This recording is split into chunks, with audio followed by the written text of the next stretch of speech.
And once again, a special shout out to my buddy Conrad. Thank you so much, friend. I appreciate it. It's very kind. I don't know. I heard there was a new way you can open these, but I'm probably going to mess it up. So I'm just going to kind of rip it open and see what happens here. All right. So somebody told me there was a way that these are supposed to fold back nicer. Oh, I think I messed it up. Anyway, but supposedly there's a way that you're supposed to be able to restore this box. But apparently I'm not that cool, kid. Kids, if I said 1,000,000 times, you should always carry your safety cutter with you. And apparently, you know, too much struggling. I'm terrible, like I said, at opening this. Sorry for the angle here.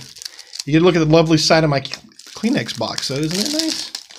All right, so my 3 houses are Untamed, Shadows, and Dis.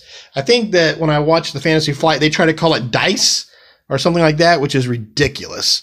Okay, the name of this is The One That Pilots Tigers.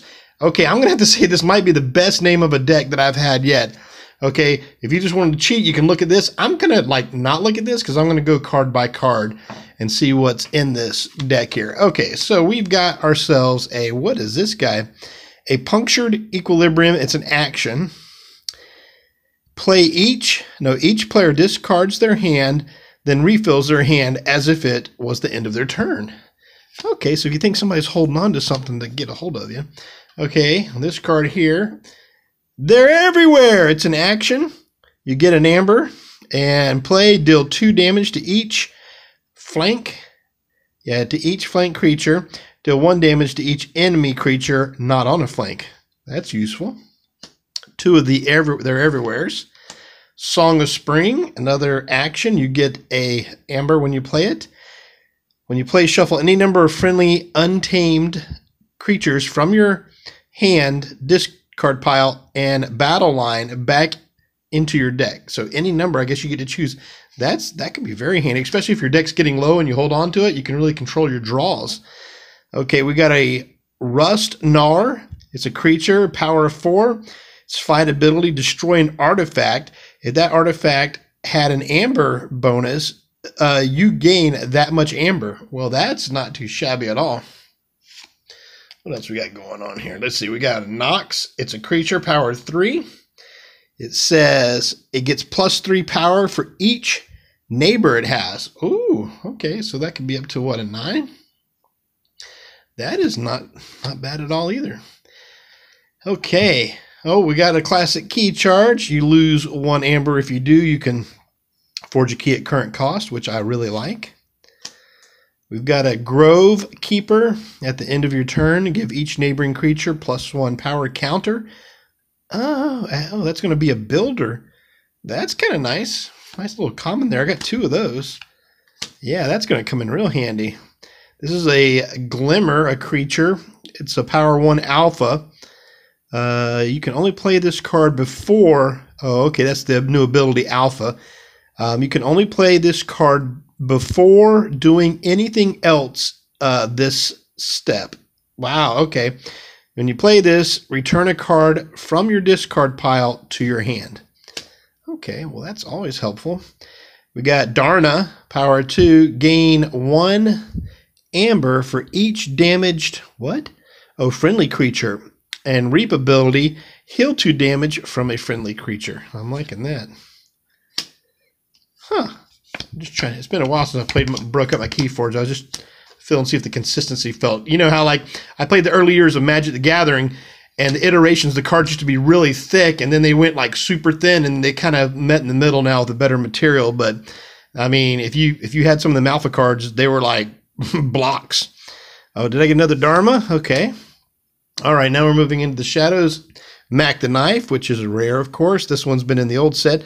It's elusive. He's an elf thief. You may use Mac the Knife as if it belonged to the active house. It has an action, deal 1 damage to a creature. If that destroys this creature, then you gain an amber. Always a good card with Mac the Knife. What is this guy? Oh, this is an action. You gain an amber, hidden stash. Play, archive a card. Very simple, straightforward. Whistling Darts. I don't know. That's my version of whistling darts. Okay, here. Let's see. What does this say? Play, deal 1 damage to each enemy creature. All right. Umbra. This is an older one. Elf Thief. Skirmish. Fight. Still one. That's great. Okay, here's another alpha ability. It's called Swindle. So you can only play this before doing anything else in this step. It also has Omega. It says after you play this card in this step. So basically, this is the only card you're playing, I guess.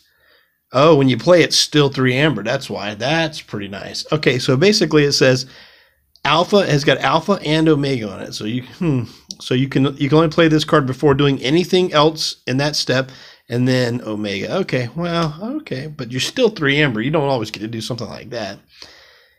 When you play this, you're still 1 amber. This is Ronnie Wrist Clocks.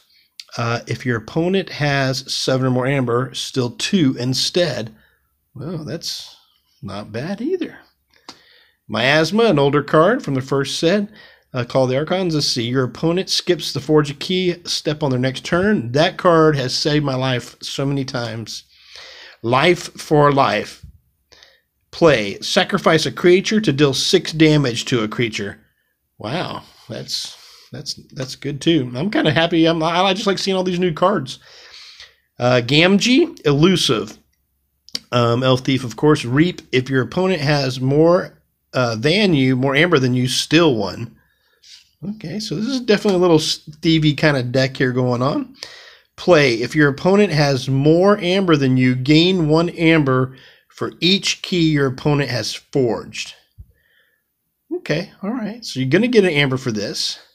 And if your opponent happens to have more amber than you, then you gain 1. Now, I wonder about timing abilities. Maybe you guys can tell me on this. But, like, the first thing you do when you play this, you gain an amber. And it says, play, if your opponent has more amber than you, gain 1 amber for each. So I wonder, what if this ties you for amber when you play it? Because usually the first thing you do is you grab amber. And I never knew about that, like, triggering card that does that. That is interesting. I think you'd probably grab the amber first, but I might look that up later. Okay, Dusk Chronicles. If your opponent has more amber than you, draw a card. If you have more amber than your opponent, archive a card. Ooh, I'm kind of liking that one. That's an action. Maybe it's just me, but like they're using this yellow, and I'm gonna have to break out my decks to see if it's different. But the white lettered action is hard to read. I mean, obviously you can read it, but it is a lot harder to read in this format. I just thought it was interesting to point out. I don't know. Sometimes when you think about when they test things, I can zoom up to here with a classic bad penny. Just looking at that, you know. Of course, this is destroyed. Return bad penny to your hand. Okay, now we're going to the dis, or as they like to call it, dies or D's or something, which is ridiculous. It's dis. Bunch of jerks at whoever makes this game. Not you, Richard Garfield. You only created it. It's these people who spin off these different names here. Okay, of course, it's Shadow Dis action. Until your next turn, enemy creature text boxes are considered blank, except for traits. Okay. All right, when you play this is Hecatomb. I don't know if this is one or not. I mean, this is a rare. That's weird. Oh, this last one was a rare too? They didn't seem like very powerful rares, but it depends on how you play them, I guess. Destroy each disc creature. Each player gains 1 amber for each creature they controlled that was destroyed this way. Well, hopefully I'll have some disc creatures, because I got a deck one time that had 3 Mars cards that there was no way I could actually use them. They were called soft landings that let you bring a Mars card. There was nothing in the deck that let me transform anything or act anything as a different creature.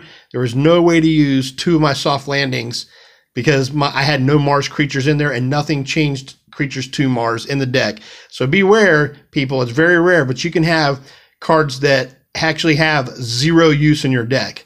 Now, you know, that is a small complaint I have about this game. I mean, I think it's wonderful, but there is the possibility of getting some garbage. I mean, not just weaker, but garbage cards. Okay, so we got the Life Ward. This has been around. Omni, it's an artifact, and you sacrifice a Life Ward. Your opponent cannot play creatures on their next turn. Yerk. It sounds like you jerk Yerk. It's got a power 4. Choose and discard a card from your hand. Okay, I guess if you just need to get a card at it. Well, you know what? I don't know how many times that is actually a very useful ability. I've been trying, like, you have a card in your hand, like, I'm just stuck with this card, and I don't want to call that whole house to get rid of it.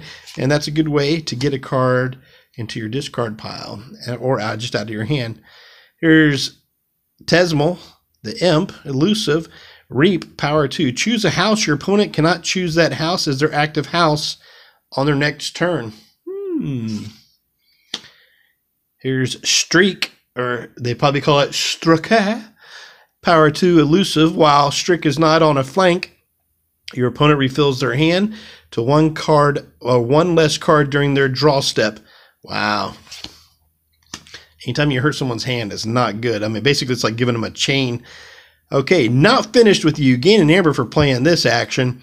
Shuffle any number of creatures from your discard pile into your deck. All right. Artifact, Lash of Broken Dreams. Action, keys cost +3 during your opponent's next turn. Wow, so as long as you can keep using this, well, as long as you keep calling this, I guess. Okay, Grub, he's a 1. While Grub is not on a flank, it gets +5 power and gains Taunt. I'm very curious to see how this deck plays. Exhume. Choose a creature in your discard pile. You may play that creature as if it belonged to the active house and was in your hand. Interesting. All right, classic Dust Imp. When it's 2 power, when it's destroyed, you gain 2 amber. And my last fabulous common card here is Coal the Weak, which I believe this is an older card. Destroy the least powerful enemy creature. You gain 1. Here's something I want to look at. I want to see how many of these creatures do I have. And this, so at least I did get some. Okay, because to go with this hexacomb here or whatever. So let's see, I've got 1, 2, 3, 4, 5. So that's okay. So this card's actually going to turn out pretty good for me. So I can destroy each disc creature. Each player gains 1 amber for each creature they control this way that was destroyed this way. So there might be a time where I need to get rid of stuff. Especially if I know my opponent doesn't have much going on, and this is the thing that will throw me over the top. But it's hard not to just, if you've got this much presence on the board, to call just reap and just reap the crap out of all your guys here. If it was not on a flank, it gets +5 power. I mean, I guess there's a time where this will really come in handy. I got to look at the other sets again and think about it. But yeah, so far I liked a lot of the new cards. This has been an unboxing Keyforge Age of Ascension, and the name of this deck is probably more awesome than the context of the deck, but the best one, the one that pilots tigers. Great name. Thanks for watching the Dice Matrix. Until next time, my friends, keep the dice rolling, or apparently the card's flopping.